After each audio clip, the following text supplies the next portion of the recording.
Anybody else? Birthday plans like a robot? Well, I think that you get the point. And I'll tell you, I did this with a group of ambassador parents. So it's sort of like the parliament parents that Mary Jo has in her school.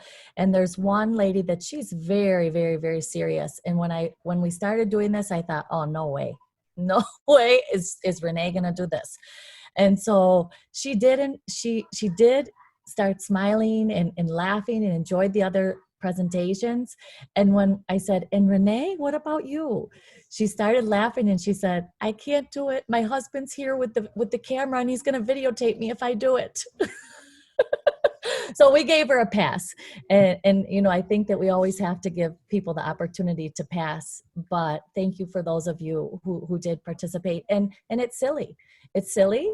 And it's, you know, it's just something for fun. And we're serious professionals. But I think that we have to remember our human side. And each time that we open up and we show that side to our stakeholders, whether it's teachers, parents, students, or colleagues, we identify with them and we help them remember that they are also human. And although the work is serious, we're people first. So thank you. Next slide, please, Andrea.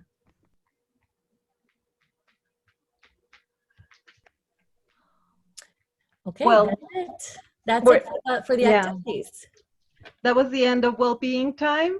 We wanted you to relax. We know everyone have been having intense weeks of work and just dealing with stress and having to be the support and the column for the community. So we really wanted to start off with that small exercise. We hope it helped you relax a little bit. We're going to start talking about our theme today, which is leadership and well-being. And for that, we have this amazing panel, and we're going to begin with Katie. She's you have her amazing resume, but I think more than her resume is the actions of people that speak the loudest, and we're very happy to have her. Please, Katie, go ahead. Thank you, Gabriela. And again, I think that was fun, and we'll see if as we move through the sort of more serious content, we can do a couple more breaks along the way. So thank you.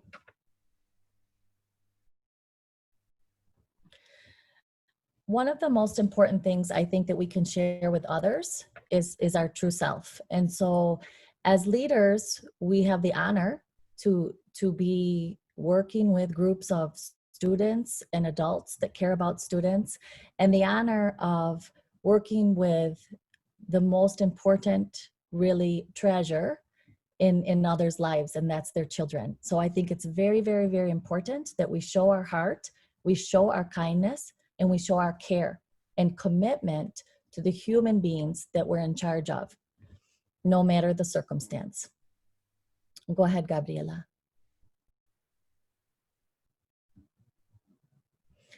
Okay, I usually say that I don't read to people because of course you can read for yourselves.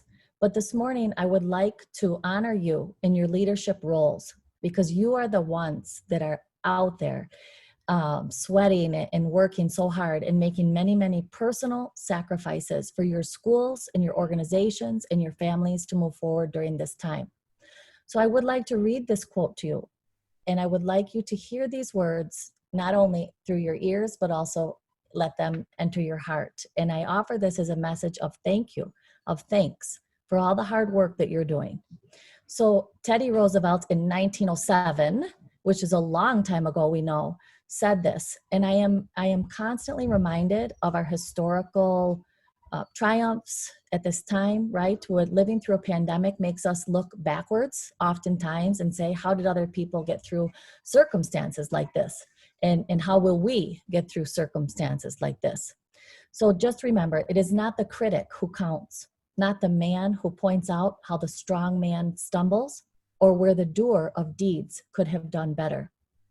The credit belongs to the man who is actually in the arena, whose face is marred by dust and sweat and blood, who strived valiantly, who errs, who comes again and again because there is no effort without error and shortcoming, but who does actually strive to do the deeds, who knows great enthusiasms, the great devotions, who spends himself in a worthy cause, who at the best, in the end, who at the best knows in the end the triumph of high achievement, and who at the worst, if he fails, at least fails while daring greatly.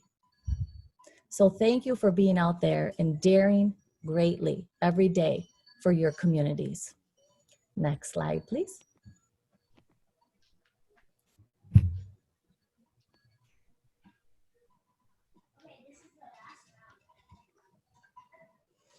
Okay, so I think that I just would like to speak very quickly about every area of the people that we serve.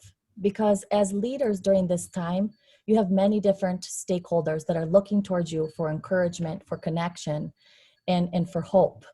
And so as I've worked with my school community, I have tried, we as a team, I have done nothing alone. Nobody achieves alone, but we as a team have tried to do very specific things for each group.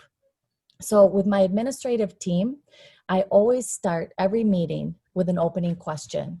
And the opening question takes about 5 to 10 minutes, depending on the day, the mood of the group, and depending on the question. But the opening question is just a trivia question, a fun question. It might be, what is your favorite color and why?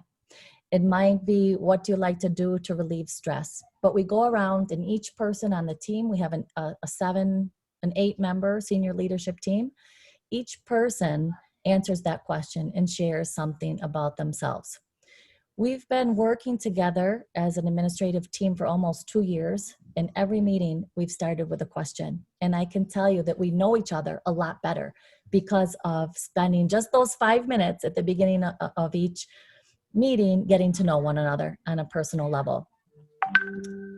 We have a chat, as I'm sure you are inundated with WhatsApp chats, as we all are. But every morning I try my best around the start of the workday to send a positive picture, a motivational phrase, or something. And I'll tell you, there are days that I don't want to do it. There are days that I am not feeling great, but I have made the commitment to keep encouraging that group of leaders no matter what. And so I think it's just to take the small time and send. It's never been easier to send a beautiful picture or a positive message. So I think the message there is, even when you don't feel like doing it, make yourself do it. And others will stay close to you. They will stay connected to you. And they will know that you're doing your very best for them always. And then also, I think it's important to take the time to ask people how they're doing. I'm sure you know that. I'm sure you're doing that. But it's just a reminder to pause and just say, how are you today? How are you doing?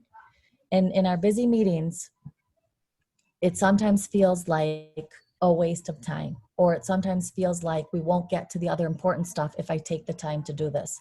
But people do appreciate it. For our parents this semester, we have started an ongoing series of parent classes. We have 4 classes per week. We collaborate with a pediatric clinic that houses specialists to give health talks and tips.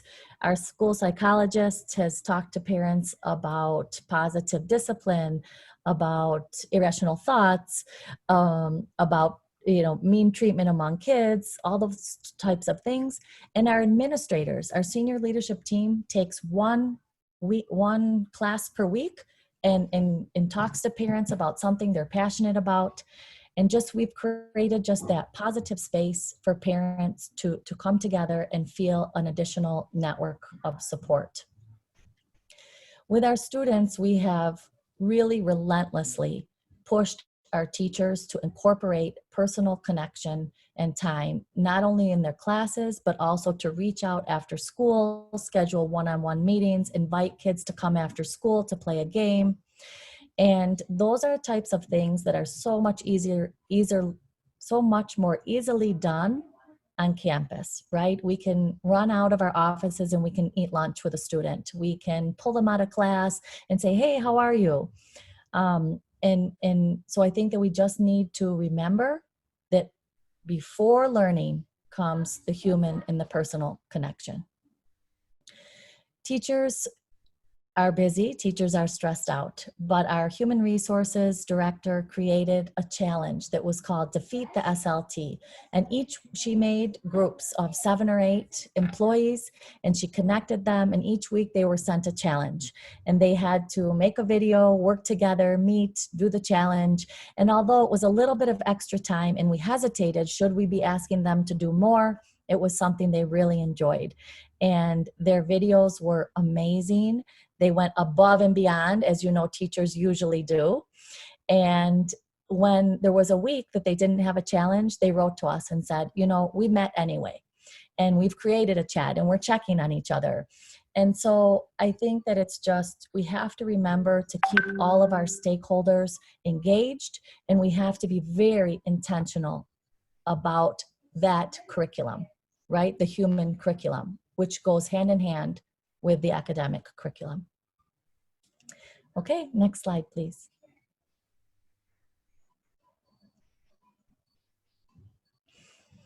As leaders, we know that leadership is a journey. And so I just want to talk to you for just a couple minutes about John Maxwell's 5 levels of leadership. And these levels of leadership build upon one another. It's not that once you've, it's not that once you move from 2 to 3, 2 becomes insignificant. No, this is more of a process and a continuum. And I would like to call the pinnacle where when we're at the pinnacle, that's what I, like to refer to as positive leadership. So I think that when we spoke about the pictures and how have you felt during the last 6 months, when we reflect on our leadership, it is also a continuum. And there's some days that we might be standing on number 5. And there's some days when we might be right back down to number 1. I've got this job. I've got to do it. I am the head of the school, so that's what I have to do. But we're only feeling just the position. And then there's days where we go everywhere in between. And Maxwell himself says that's okay. That's what leadership is about. It is a journey with perhaps no uncertain end. And so just to talk briefly about each step, level 1 is, you can see that it's the leadership. You're the leader because you've gotten the job. You simply have the job and people follow you because you're the leader. They have to. And so, like I said, there's some days when that's just about as good as it gets. After that, permission is a step where people actually give you the permission to lead them, right? So they're starting to get invested. They're starting to feel like, okay, I'm going to cooperate with this leader. I will give you my permission to lead me. And that starts to feel good when you start getting those relationships. The permission phase is where you're building trust, where you're getting to know people, where you're showing them who you are, where you are creating and building that trust, which is the basis of effective leadership, we know. The production phase is where you're making progress, you're able to get things done, you have gained some influence, you have gained some credibility, and you're able to make positive changes within your community. And then when you get to step 4, that is where you are actually identifying and developing other leaders and talent. Because as I said before, we cannot achieve alone. You cannot move your school or your community to the levels of success that you want by yourself. So as we move from 2 to 3 to 4 and to 5, 5 is where we all aim to be, I think. And it's when you are in it for the long term, you are committed to your goals, and you really give of yourself to your community. And that is, reminds me of servant leadership and positive leadership. And Maxwell says, at that moment, when you have those 5 moments, I won't say when you've arrived, right? Because do we ever arrive? I'm not really sure. But we should certainly all have those moments. When you have those moments, people are following you because of who you are and what you represent. And so I think that, in order to have the position that you have the knowledge, you have the skills. But steps 2, 3, 4, and 5 are the interactive process along the way. And that's when it comes to interacting with people, building your credibility, showing who you are, and really rallying people behind you because you stand for something they believe in. You stand for and represent something that they need. And I think in education, that goes back to our core values, right? How do we make sure and how do we ensure that every student in our community has what Andrea and Gabriela call their three pillars: happiness, equity, and what's the other one?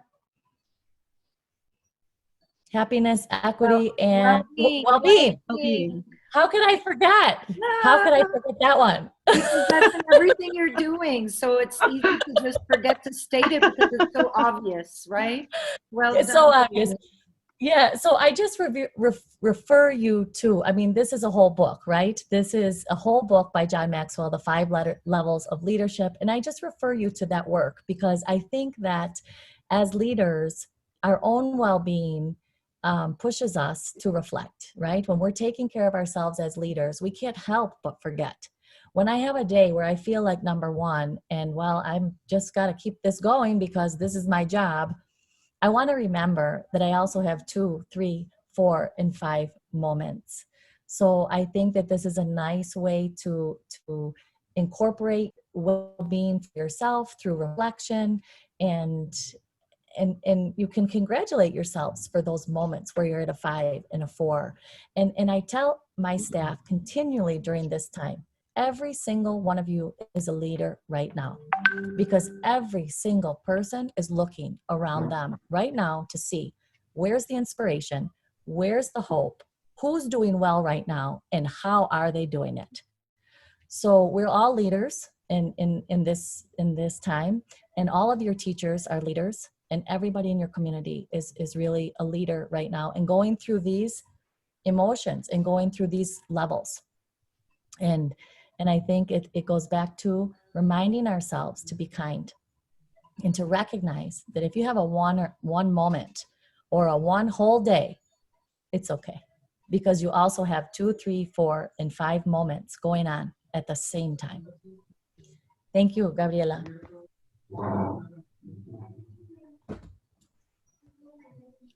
Okay, and how am I doing on time, Gabriela? I need to wrap up by... You're doing okay. You're fine. Okay. All right. So in 2013, a wonderful lady wrote an article on grit for Forbes magazine. And I'm sure we're most familiar with Angela Duckworth's work on grit. She sort of brought grit to the forefront in education through her research. And I've also come into recently a newer book called From Grit to Great by Linda Kaplan. And I started talking about grit at the beginning of this semester when I knew that my staff and our community and our students were moving into what we pretty much assumed would be a 100% virtual semester. So from the end of July to December. We didn't receive the announcement until end of August that we would, in fact, continue virtually throughout the year. But at that time, I said during our orientation week, we've got to prepare our teachers for this long haul, right? We've got to help give them the intrinsic motivation to access these characteristics within themselves.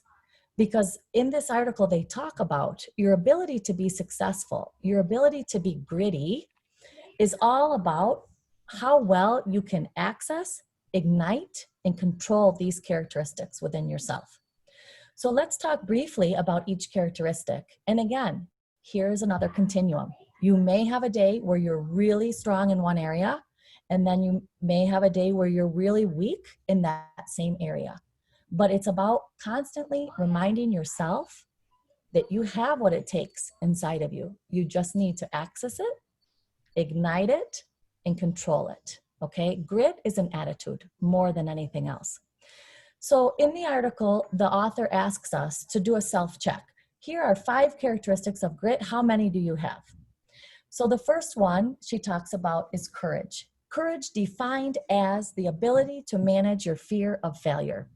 And as leaders, we know we are vulnerable every single time we open our mouths, because every single time we open our mouths, many, many people are listening, right? And so You know, in bilingual education, we often talk about the ability, who has the ability to be the most successful bilingual student? What happens when in the process of acquiring a second language? Well, oftentimes you have a very, very intelligent student, but they're afraid to fail. They're afraid to not say everything perfectly, so they don't take the risks. They don't have the courage to practice and use the second language. And that's actually an obstacle for the acquiring of that and mastery of that second language, right? So courage in this sense, in the sense of how do we set ourselves, our students, our parents, and our teachers up for success, we help them manage the fear of failure. I had a very sort of a new teacher who was supposed to be at a parent meeting. And he wasn't there, and the presenter was saying, Mr. Torres, hi, Mr. Torres, are you there? And he wasn't there. He wasn't online. So somebody contacted him by phone, and he had set an alarm for the wrong time.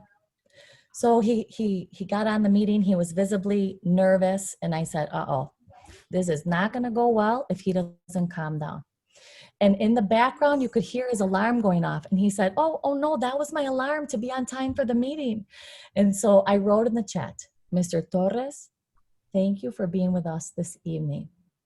We're something to the fact, you know, we're very happy to have you here. We've all made that mistake before. And in the chat, he read that. He said, thank you, Ms. Scanlon, in front of everybody. And he calmed down, right? So it's our job to show and support people when they are making mistakes. And the better that we are at doing that, the better our whole entire community becomes. Okay, in the article, they talk about excellence versus perfection. Excellence is, again, an attitude. It's striving to be the best. Perfection is rigid. It's unforgiving. Perfection does not allow for mistakes. But to have an attitude of excellence allows for flexibility. It allows for things not to be perfect. And it's about progress. It's about moving forward, always getting a little bit better, always reaching to do your best without having to be perfect. And if your teams are like my teams of leaders and teachers, we have a lot of high achievers, a lot of people that want to be perfect all the time. But as leaders, we have to allow them to achieve and look for excellence and not perfection. People who succeed, people who have true grit, know about follow through. They have endurance. It goes back to that quote, you can fall 7 times, but you have to get up 8, right? So endurance and follow through has to do with getting back up, making a mistake, feeling bad about it, and moving forward, learning from it. People with true grit know that in every success or failure, there's an important lesson, and they're able to recognize that and be okay with it.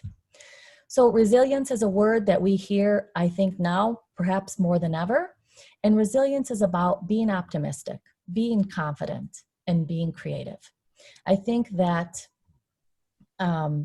resilience is also about falling and getting back up, right? Resilience is the ability to maintain your core purpose and integrity among unforeseen shocks and surprises.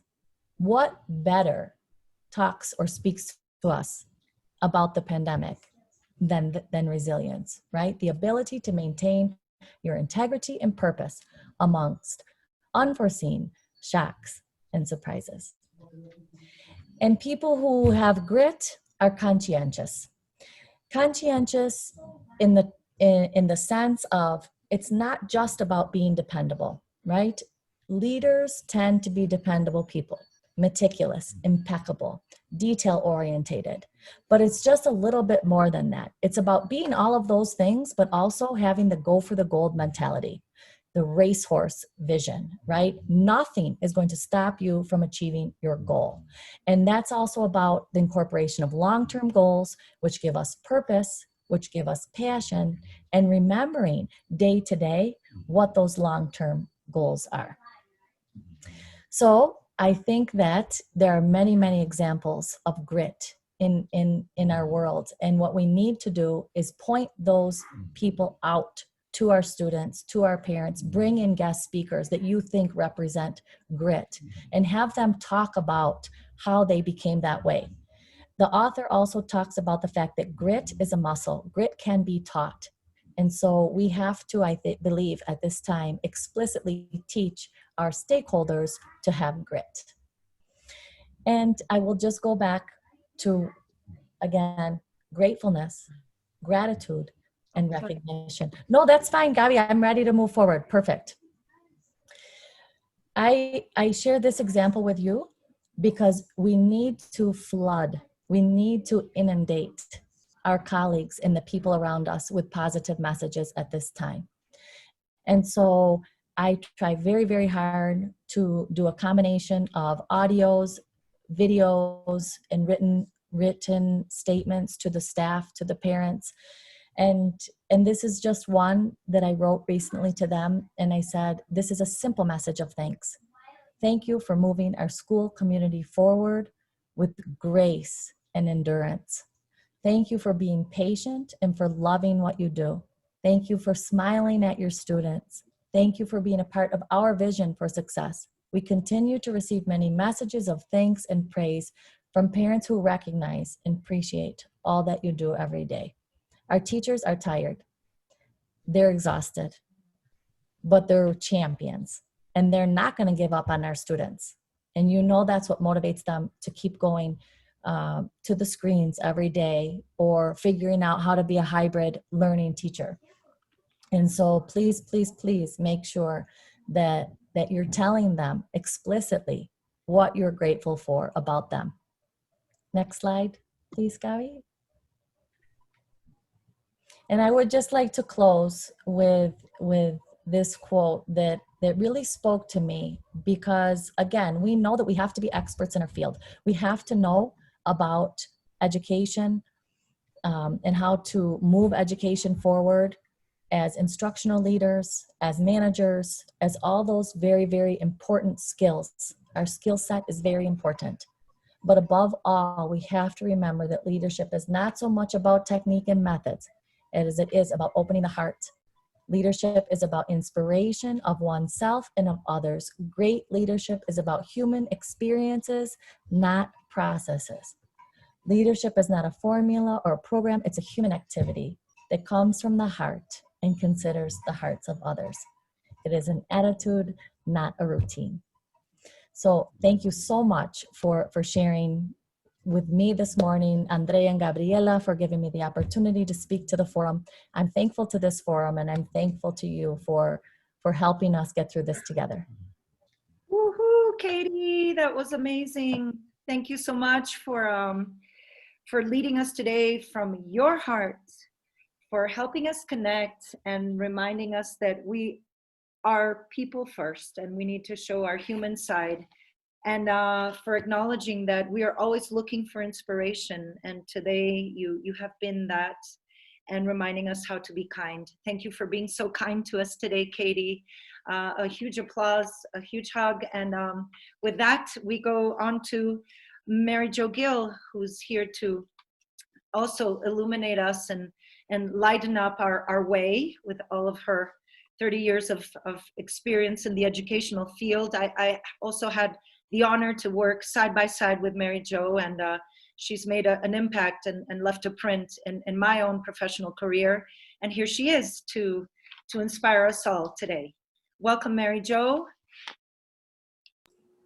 Thank you, Andrea. I hope you can hear me. I loved listening to Katie's presentation.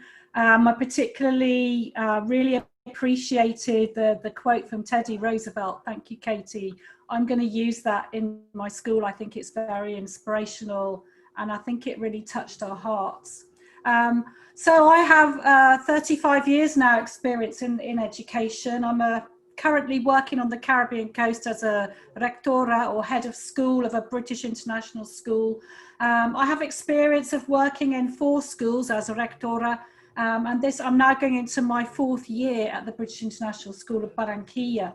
I put on my bio that one of the key things for me is that I like to see schools in so many different ways, but actually at the moment I'm completing my MBA. So I do tend to see schools at the moment as, you know, running a service industry. I also work for a family. It's a family-owned school, and obviously they're very interested in money and how the school is going to function as an organisation. But putting that to one side, what I'm going to look at today, and I wanted to say before I go anywhere else with this, I wanted to thank Andrea and Gabby for inviting me to this forum. I'm very impressed with the work that whole schools are doing with their pillars of happiness, equity and well-being. I think that is a revolutionary movement in education, and I'm very impressed with what they've done so far. So massive thank you to you for that. If we could move to the next slide, Gabby. This was the question that we thought about when we talked about this presentation. So that the key question for me is, how do we prepare an organisation so that it's future proof? What do we need to have in any organisation so that it can get through these difficult times that we've been going through in the recent months all over the world? So how do we plant the seeds? Because we don't know what's coming. How do we plant the seeds that takes us through any transition, any difficult time and beyond? And as most of us in this group are in a leadership position, and most of us are heads of school or rectors or whatever, you know, we're in a key position to make sure that that actually helps in any organisation. So if we could move on to the next slide. So what I want to look at today is I want to look at what makes an organisation like a school function well and why. I'm going to talk about my own experience, and I'm going to give you some examples of how I have brought about better cohesion in the organisations that I have been involved in leading at all different levels. Clearly, I have experience as a teacher for many years. Then I was a vice principal, a deputy head. I was a head of school in the UK. So, you know, I've worked on all the different levels, just as I'm sure you have also.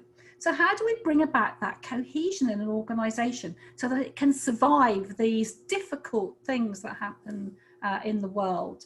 So if we could move on to the next one. The next slide, please, Gabby.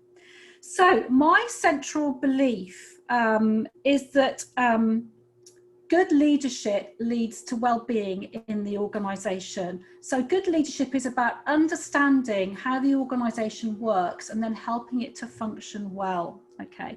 Now, if you replace the words on this picture, if you replace leadership with any other word, it works also. So a good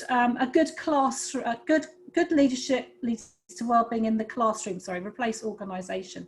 Good leadership leads to well-being in the classroom. Good leadership is about understanding how the classroom works and then helping it to function well. Do you see what I mean? So it works on different levels. You could even replace organisation with family, I think. Good leadership leads to well-being in the family. Okay, so this is a key, for me, this is a key belief that for things to really work well, we need to have leadership really well organised, and it needs to be something that is making the machine work almost. I seem to spend my days problem solving in what I consider to be like a machine. Obviously it's not a machine, but I often say to my staff, you know, a school or an organisation like this is a little bit like a body. If you've ever had an operation of any kind, even a tiny injury, you know that it affects you completely and utterly and you have to rest.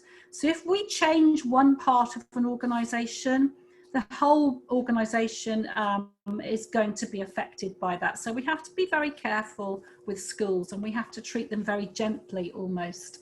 So I think that, you know, we need to be aware of good leadership. So my question to you is, and you don't really need to answer me because I'm sure you know this anyway, why would I choose an iceberg? Now, about 20 years ago, I was working as a consultant teaching behaviour management to leaders in schools. And we had to talk to a lot of head teachers about what good behaviour looks like in a school. And we came up with this idea that what you actually see when you walk into any school doesn't really tell you what's happened to make that happen. So what I would like to see in a school, if we could have the next slide, please. We have an empty iceberg here. as you know, if we could go back to the previous one, Gabby, did we have the empty one on there or not? Okay, no, just go to the one with the words at the side then. Thank you. Sorry to be confusing. Okay, so here we have an iceberg. Now, you know, having watched Titanic and studied, I'm sure that, you know, the smallest part of the iceberg is visible above the sea level, and the largest part is below the waterline. Now, I would like us to understand here, and of course, I think you all know this, I'm not suggesting this is new information, but I would like us to understand that really, when you walk into a school and you walk around a school, you should be aware of well-being in that school without really knowing why that's happened. But of course, as leaders, we need to understand where that well-being is going to be coming from. And underneath the waterline, you will see a lot of different aspects there, which I'm now going to show you on another slide placed onto that iceberg. If we could go to the next slide.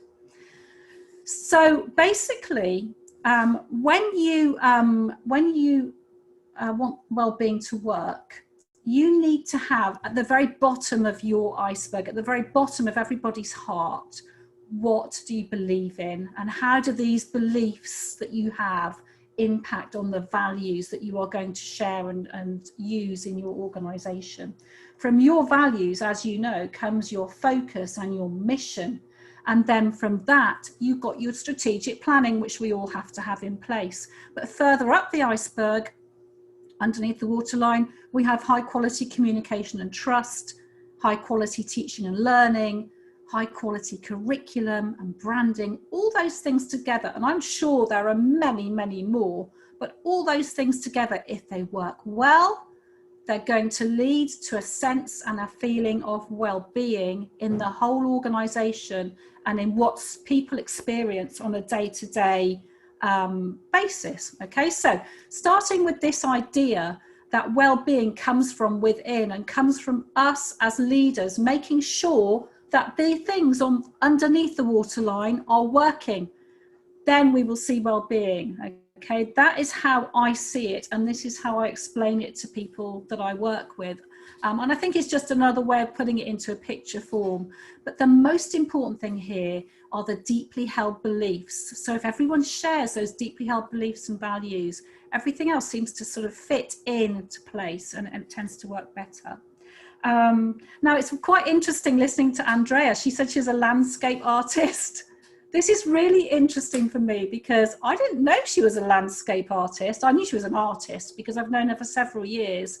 But that's interesting that she thinks about landscapes. Now, when I think about things, unfortunately, because I'm from the United Kingdom and I also live on the coast now, and our whole language is full of boat analogies, you know, port out, starboard home. All these things are in the English language. I see things like they're in the sea. Okay, so I'm not a landscape person. I am from the sea and the coast. So this is how I think. Okay, so forgive me if you're not one of those people and you're more like a desert person or a landscape person. So I want to move on to the next slide, please. Okay, because here is the boat. Now, if you talk to anybody in my school and you ask them, what does Mary Jo talk about all the time? They'll say, oh, she talks about el barco, because I speak Spanish to them, obviously, as well as English. She talks about the boat. Oh, right, okay, what does she say about the boat? Let me tell you what I say about the boat. Now, as I've said to you, I come from a seafaring nation. I'm very British. I didn't think I was when I lived there, but I clearly am. And we are aware of the sea and the dangers of the sea. So actually comparing an organisation like a school to a boat sailing on an ocean, it sort of helps people to understand how it should work. So if you think about it like this, our destination is our mission. So in my school, the mission is we're bilingual, Colombian British, we have international and national perspectives, we have a lot of technology, there are all sorts of things in our mission. Our basic word in the mission is to become excellent. Okay, so we have a mission. That is where we're going. That's where the boat is going. We have a route. Our route is our curriculum, everything we do in school, all the programs that we're running. IB, for example, we're an IB school and a Cambridge school. But you know, we're all on a boat together. So how are we going to get through this? Well, we have our values and beliefs. We have our rules, because if you're on a boat and you don't follow the rules, the boat will sink. Okay, boat will not get where it's going to go. So we're all on a long journey. We also have our responsibilities. So we all have rights and we all have responsibilities. So this is how I try to explain things to people. But when I say people, I mean everyone. So I talk to students, staff, parents, the board, the cleaners, the gardeners. We have a huge site, we have gardeners. All of them have a role on this boat. And if one of them doesn't follow their role to make the boat move forward, it will not move. So if the person who has to put a particular sail up, I'm sorry, I'm not a very experienced sailor, doesn't do that or doesn't look after the ropes, then we will not be able to move. If the person who's looking outwards to see what weather is coming, we will not be able to move, okay? So the idea is that everyone has a function, and this is what I mean by including stakeholders as the team with a common mission.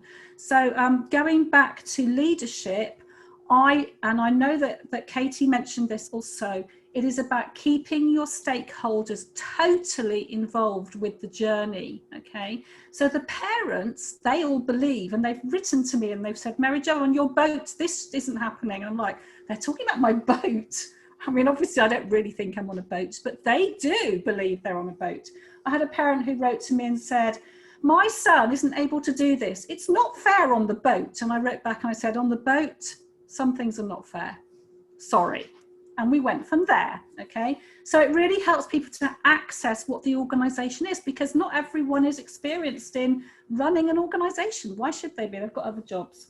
So we all have to have a role on the boat. And like Katie said as well, and I was listening very intently to her points, she said, we're sailing into the unknown. Well, are we? Yeah, the journey's going to be tricky, but we know where we're going. And that's the most important thing. But what Katie said also is that we are not alone. I, as the captain of the boat, this boat particularly, how could I possibly sail that boat across an ocean? It's impossible for me to do it by myself. I need my team, and my team is not just my SMT, it's the parents, the students, and they all have a role to play. So that's why I use the boat analogy. Okay, so if it works, we move forward, and if the boat doesn't work, we have to mend it, we have to adjust it, and we have to make our strategy different because we're not going forward, okay? And I use this analogy every day. You might notice I've got a boat behind me, which I often have behind me, but you know, you're going into classrooms and seeing teachers teaching. They all have a boat behind them. I haven't told them to put it there, but they have it. And they talk about excellence on the boat. I'm sort of like, I'm impressed. So somehow it's working. Okay, so I want to move to the next slide, please. Okay, so here we have COVID, yay. But we're fine because we know how to operate the boat, okay? So COVID took us totally by surprise, obviously. We had to close within 3 days in Colombia. I closed the school on the 14th of March. Students came to get their books on the Monday. That was it. And we went right into virtual teaching. And we were the quickest school, the fastest school in Barranquilla. We have a reputation for going into virtual education faster than anybody else. Not because we were trying to, but because we're a good team and we knew how to take that boat through this difficult sea. Okay, so I just wanted to be clear with you that how we managed it is we had a very strong system. It wasn't perfect, and I think ever is. None of us are perfect, okay? We're working towards excellence, like Katie said. We're not perfect, but we're trying to be. And our team worked really well on that boat before COVID. So when we came across this horrific situation, it wasn't really that bad, but you know, not a very easy situation, we just adjusted our strategy. We moved a few people around to make sure that the boat was able to travel through this difficult sea. And we kept on going. And I kept using the analogy during COVID with parents. Obviously I did the things that we all have done. You know, I communicated weekly with parents, we had meetings, etc. But I used this to really help us to understand what we're actually doing, and that the sea will not be rough forever. that eventually it will calm down, that there is a future and that we will reach our destination, but we're a strong team and we're going to make it. Okay, so I want to move on to the next slide, please, because I wanted to talk to you about some other examples of why do the stakeholders in my school feel so involved? Why do the students feel involved? I mean, they should do. And I think that we're doing a good job getting them where we want them to be involved in reaching our common mission on the same journey. When I arrived in August 2017, we had the normal things. For those of you who are in Colombia, you know about these. We have a Gobierno Escolar Oficial, we have a Consejo Estudiantil, Consejo de Padres, Asociación de Padres de Familia, unofficial parents groups called Room Parents. Now, these all existed, but partly because the previous rector had not been there for a year. I think that's why there had been a slight fall in the impact of these groups. There was no direct contact with me, and they were very adversarial. The parents were talking about, and the students actually, and very blaming, and obviously not happy at all. There was no trust. The trust wasn't there, and obviously I was new, so that was something to be built. Could we go to the next slide, please? Okay, so in September 2017 up to 2019, what we did is we kept those groups, obviously, because we have to have them in the school, but they're elected. So we kept them and we worked really hard with them. But we also set up a parents' parliament of 15 parents. Now, I know Katie mentioned that she has a similar group of key people. This didn't really exist in the school. We just had the people who were popular. Sorry, they were in the Consejo. They were popular, but we wanted to open it up to everybody else. So we got our 15 parents, and as the years have passed, we've kept a parent in there for all the ex-alumni groups as well. So we currently have a representative for year 13, 14 and 15. If you just keep, in the British system, year 13 is the final year of high school. I'm sure you know that. It's like the equivalent to year 12 USA. So what have the parliaments done? Well, I was very clear with them. They're not a complaints committee. They have to take action and solve problems, because on the boat, if we have a problem, they were sick of the boat by that point. If we have a problem, we have to solve it. Okay, we can't do anything else. We're on a boat. So they had to design their own constitution, organise and administer WhatsApp groups for parents. Now, one of the key issues I'm sure you are aware of is that parents' WhatsApp groups can be out of control. So one of the things that this group does is they control them and monitor them. And that was their suggestion, not mine. They run the room parent activities. They try to solve parent issues. They have set up induction programs for new parents, set up training for MYP and IB. So they go to the MYP coordinator, get trained, and then cascade the information to parents. They're currently doing all our Google training that we're doing, and they're going to set up coffee morning trainings for parents. So this is how we got the unhappy people, stakeholders, to be happy and to feel like they were involved in the team and that we were all going the same direction. Can we go to the next slide, please? So basically now, 2020 and into 2021, we set up, after we'd set up Parents' Parliament, we set up exactly the same thing, same type of idea for staff and students, because clearly the staff are our internal stakeholders and we have to include them in their feeling that they are actually taking part in the organisation, and the students are the same. So we have a Consejo Estudiantil that deals with academic issues. The Students' Parliament solves problems, okay? It solves issues, it sets up other things, and they work alongside each other. So basically, if I just go back to the boat and to the quote there, we have to include stakeholders as a team with a common mission. This is one way to do it. Okay, it's not the only way. I'm sure you have your ways of doing this. This is my firm belief that if everyone is not on the boat, you've got a problem. Everyone has to be on that boat.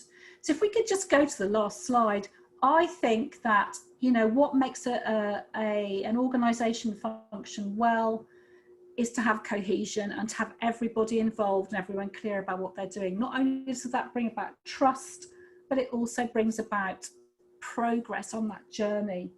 So Andrea said it, I was writing things down as you were all talking. She said, together everyone achieves more. And that's so true, obviously. our school motto is together we make a difference, and this year we added another line, together we make excellence, because we think that where we're going, generally our mission and our destination is excellence. That's where we want to end up. That's another way of looking at it. And we really need to involve everybody. So thank you very much for listening to my ideas. I've really enjoyed listening to Katie this morning and to just everything generally. And I hope this has been of some help to you. Thank you. Wow, Mary Jo, thank you so much for inspiring us. Both of you have done amazing at leaving us with so many different things to think about, things that we hold dear, the team analogy that's run through parallel, both your presentations. And I just want to go into the chat now before any of the closing remarks and thank yous to your wonderful, wonderful, which you've given back to all of us today. Here we go. We've got some really good ones. And these are open for either of you or both of you. Let's start with this. I have David here, David Jones. David Jones, you're welcome to unmute yourself. I'm going to read your question and you can add or just comment on that. David says that he thinks it's important to define well-being. He says, we're talking about well-being as a universally understood concept, and he's not entirely sure that it is. There are universally accepted components, such as happiness, and as we all know, that can be very subjective. And he believes that there is a need for communities to define well-being and to figure out how we measure and impact the process of well-being. And he asks for ideas, and I can certainly start as the panelists, experts get ready to give back to your question, but certainly that defining well-being is interesting that you throw that idea out there. We talking yesterday with Finland, one of the things that Whole Schools does is measure well-being, and our Finnish partner said, you know what, well-being markets aren't even open yet or aware yet, and schools for the large part they don't even know that well-being help or tools exist. And so we got into that conversation, and I think your question is to the point of what is going on. How do we define well-being? And certainly today, Katie and Mary Jo have done a lot to illustrate how that happens and how we can make it happen. So Katie and Mary Jo, we'll throw that back to you. How can we? Could I just share a little bit more about the idea Yes, before? Welcome, David. Please say where you're from. Introduce yourself, if you will. Yeah, sure. Originally from the UK, but I've been working 23 years in Mexico in different schools as a head, 35 years in teaching. I've been sitting on various or starting up various wellbeing committees within different schools, working with this idea for some time now. I just don't want us to fall into that classic mistake that often happens, where we, as teachers, we become great at creating activities and designing things for people to do without often being quite so sure about the impact that we're having on learning. And I want the same thing for well-being. I want us to be very clear about well-being, and I want us to actually improve the well-being within our communities. And I think for that reason, we have to be very, very clear what it is we're talking about and how we go about measuring our impact. And I've played around with the CDC Health Index, the US Health Index for schools, which helps a little bit, but it's a very confusing area, and I'm very keen to get some ideas from other people. David, that's awesome. We're going to open up the forum now to Mary Jo and Katie to answer. And I'll just add, if you can't measure it, you really can't manage it. So even after defining it, measuring is certainly something we need to explore. So thank you for reminding us of that, David.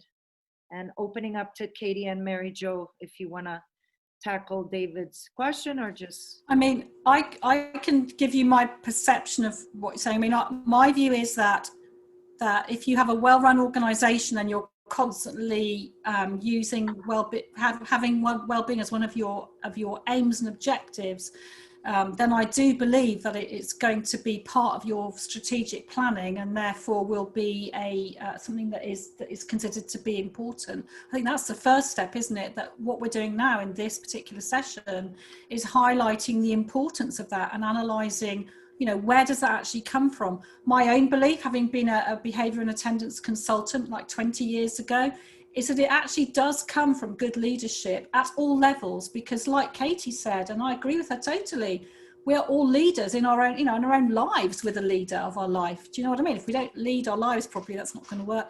And I do believe it's the same for large organisations. So that's my answer to that. I do really believe that it comes from a focus on well-being, and then also understanding that that's going to come from trust, which is the other big word connected to well-being. That if there's no trust in an organisation, obviously it's a sick organisation that needs to be addressed, you know, and to get trust, you have to have good communication, etc. So, but also general understanding of purpose. You know, what are we actually doing? And I'm trying to get people to understand, you know, what direction are we going in, and we're doing this together, type of thing. I do believe it's very difficult to measure well-being. I think, but there are surveys which we will probably start to use. But also you can sort of tell, you know, as well. You can do a soft measurement of how whether well-being is good in your organisation or not. I do think it's an issue though, David. I totally understand your question. I don't think there's an easy answer to that. Thanks so much, Mary Jo. Right. I mean, I do think there are generally soft indicators, but I think, you know, I think it's important as well we have some sort of level of baseline data. Where are we at as an institution, and where are we trying to go? And I completely agree. Having well-being on the radar as part of your public statement to your community, I think, is essential, as Mary Gail said. But I think, you know, I need a little bit more to sort of start me off or keep me going. Yeah, I think that if I may just add a couple comments. When we talk about well-being, it reminds me a lot of the conversations based around metacognition. How do we know? How do we measure student metacognition? How do we teach that in students? And I think they're similar in their abstractness, if I could make that comparison. And I agree with you 100%, David. There needs to be an explicit dialogue around what is well-being in your community, in the classroom, in the different areas of the functioning of the school. And perhaps that's a starting place. Perhaps that's a baseline. What do we as stakeholders consider important for our well-being in our own context? Because we know that each school has its own context. And once you've talked about that explicitly, then I think you can start instructing it and then perhaps measuring it. One thing that we've tried to do a lot more frequently under these circumstances is to survey our parents and our students in the classroom.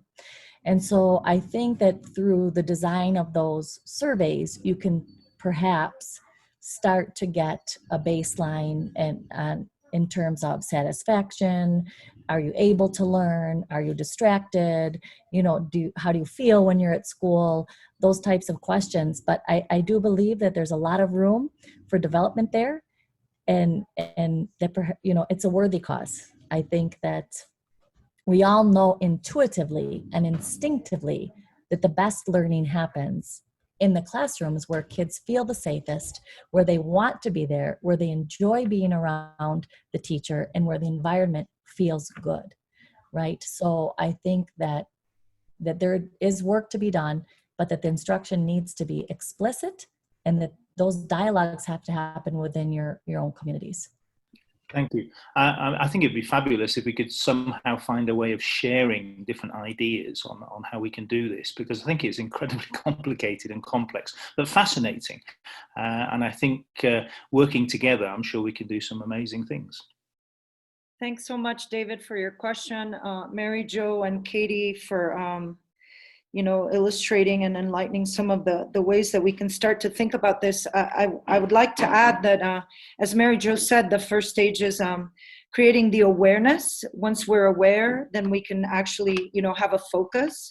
And also to, as Katie said, there are different dimensions, and those dimensions, David, we've been focusing on them, as Katie said, inside the classroom, there is no learning without well-being. And certainly when we talk about the community, we look at it as satisfaction for the different stakeholders within the educational institution. But going back to the dimensions of well-being, the OECD has certainly done a great job at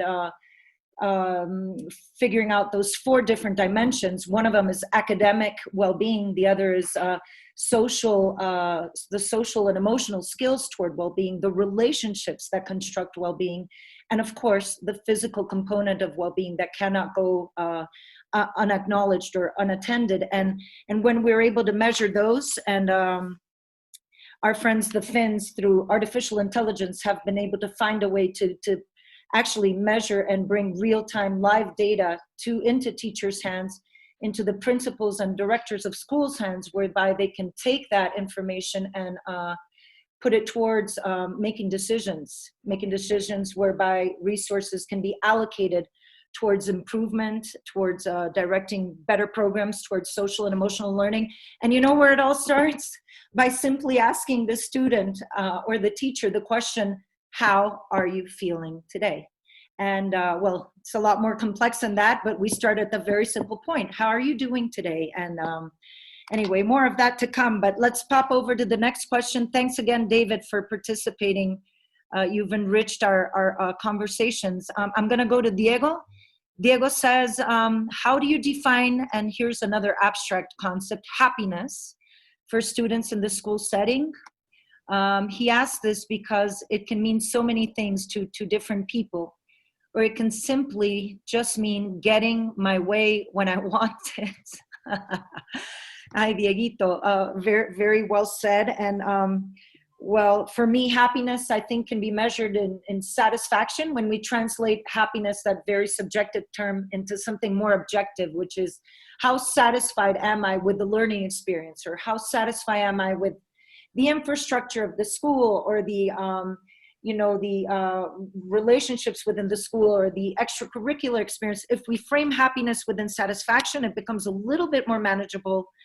And I'm going to turn it over now to Katie and Mary Jo. What is your thought on that? How, Diego says, how do you define happiness for students? Yeah, I think it's quite an interesting thing that Diego's written there, because he's saying for some people it's just getting what they want. Is that right? I asked people, so many different people simply just mean getting my way. Yeah, that's it. I mean, I always say to people, look, we're in this together. We have rules and regulations, deberes y rights and responsibilities, because we're all trying to get somewhere. So for me, I mean, maybe I'm too focused on that aspect, I don't know. But for me, it's about, if something works well, everyone's so happy. If everything's ticking over nicely and we're actually making progress and getting more things right, and I feel that that makes people happy. In terms of defining happiness for students in the school setting, I do feel it's about security. And if things are working really well, then, like, you all know this, of course, students who feel secure at school are going to be happy at school. That's how I would see it. But yeah, when people say to me, I want things my way to be happy, I say, well, it's not going to help it's not going to help the boat, is it? It's not going to help us get where we want to go.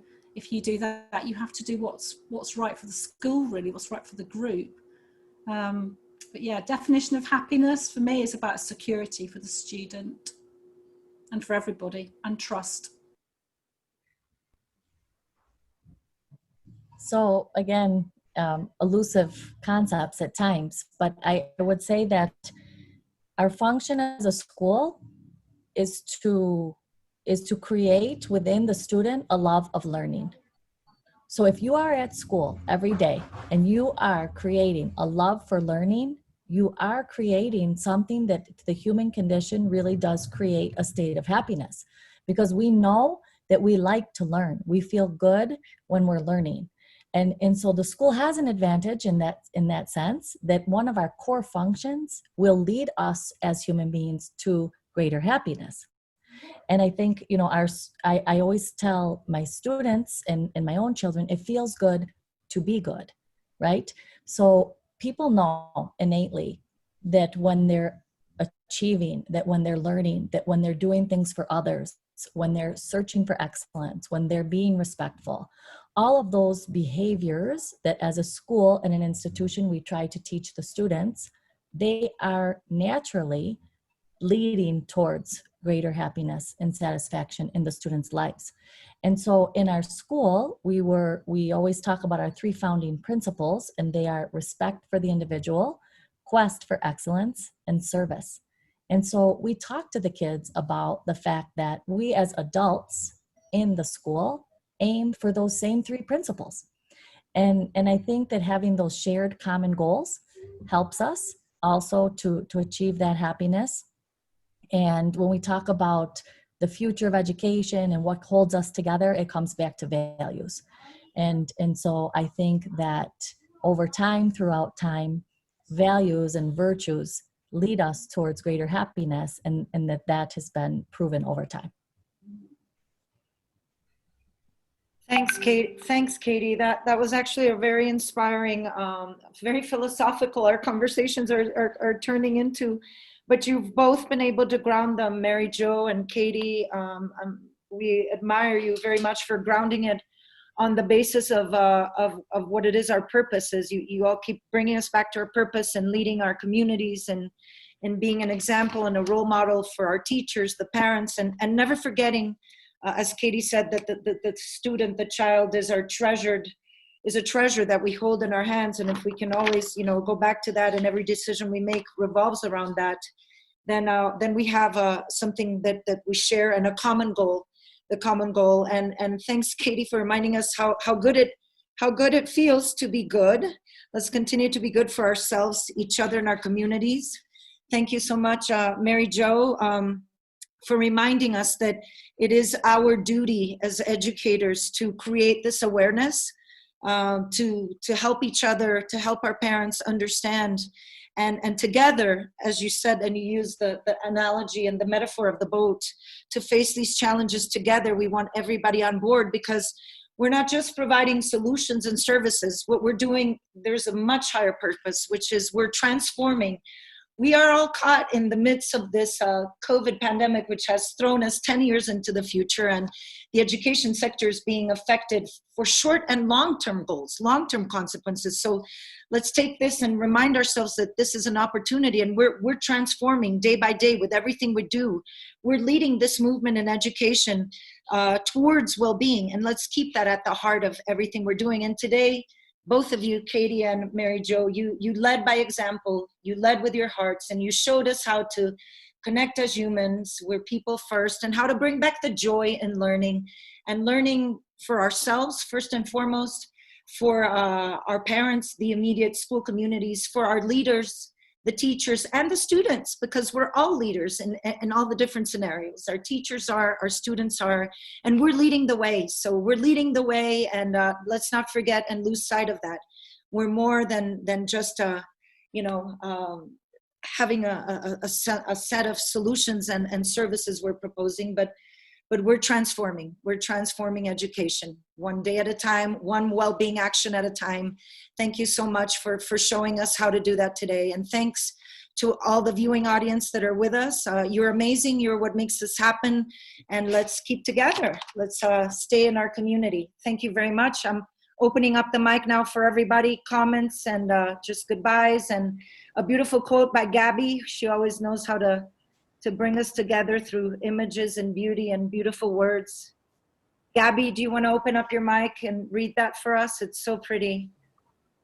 Yeah, well, Andrea always wants us to end with an inspirational thought. So we do think that leaders become great, not because of their power, but because of their ability to empower others. And definitely at these times, we need to empower our whole community, parents, teachers, students, in order for them to be resilient and, overcome these difficult times.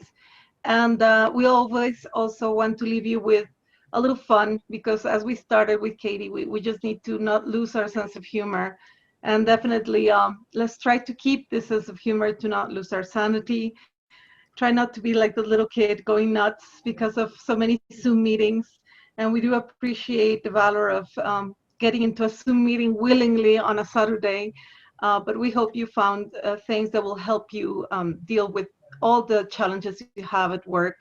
And definitely, as always, just to remind you to well, keep in mind our upcoming events. We started some Facebook Live at Talks, which we're very excited about. And these are on Wednesdays. Andrea is leading them, and we're inviting, well, different educational leaders to share with us a couple of reflections. So we started last week with one, and this week we're having one about the importance of well-being in education. We're going to have the pleasure and the honor of having Gabi May, who is one of the member of the council in Madison Schools, and our next leader forum. We're not going to have one at the end of October as we usually do. We have one at the end of the month because of some festivities that we have here in Mexico. So we're going to push it to November 7th. But yes, please save the date. We enjoy having you, so don't forget to join us. We're going to be sharing the link later on, as well as the PDF material as every session. And so you can register and participate. And if you have any ideas, suggestions, or topics that you feel that we should be focusing on, please let us know and we will try to address them.